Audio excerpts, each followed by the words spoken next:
Hey, how are we doing? I hope you're having a good end of the week. As you can see, I'm slightly disheveled because I went to a gig last night and it was a quite late affair. Very good. Death metal. Can't beat it.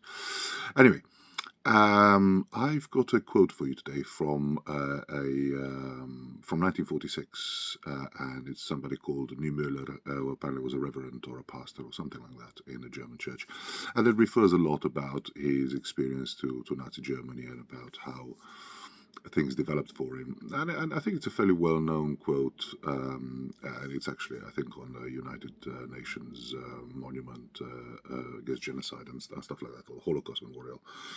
But I think it's quite relevant for us who consider ourselves to be allies of the LGBTQI plus community these days. And I'm going to read it to you, by the way, so you'll see my eyes drift. It's definitely reading. I'm not clever enough to learn it all by heart. And see how you feel. So here it goes. First, they came for the socialists, and I did not speak out because I was not a socialist. Then they came for the trade unionists, and I did not speak out because I was not a trade unionist. Then they came for the Jews, and I did not speak out because I was not a Jew. And then they came for me, and I found that there was no one left there to speak for me.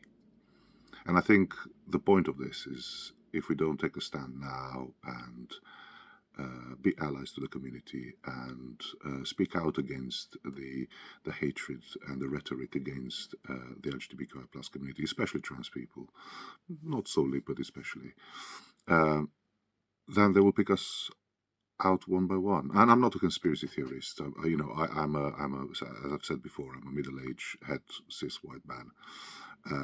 Probably the pinnacle of privilege and possibly nothing to fear in that respect.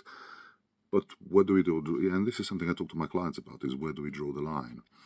Do we draw the line when a certain group is persecuted and then we think, well, that's okay with that, it's not going to go any further? And then it does, you know. Do we draw the line at slurs? Do we draw the line at legislation against certain groups of people? Where do we think the buck stops? And remember that we live in a world where any form of dissent now is somehow penalized, whether not directly through legislation, but certainly economically.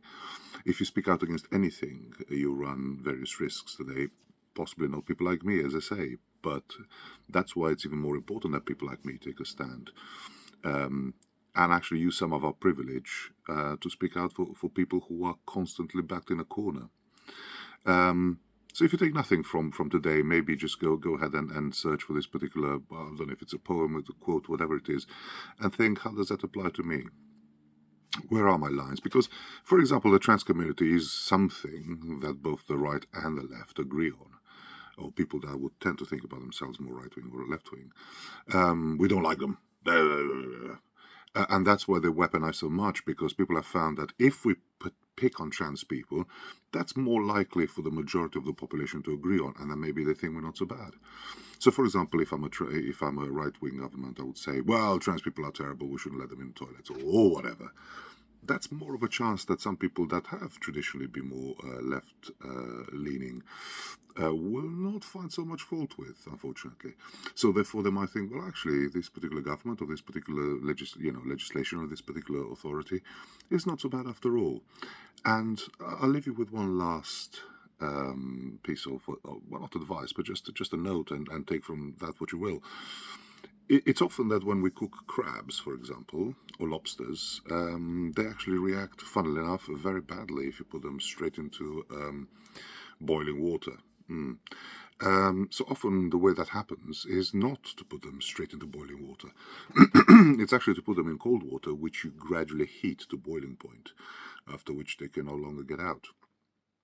So for us as a society, for us as allies, for us as a community or as people, it's hardly ever going to be that we are straight in the hot water, that all of a sudden the legislation will be introduced, for example, that categorically bans this and the other.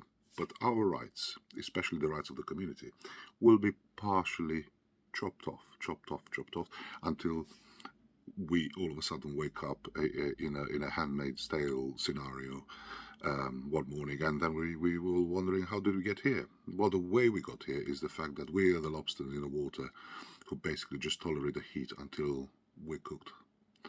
So my advice, I think, is to just be better allies. Just be kinder people if you can, and try to stand up for the injustices around us. Have a good rest of the day.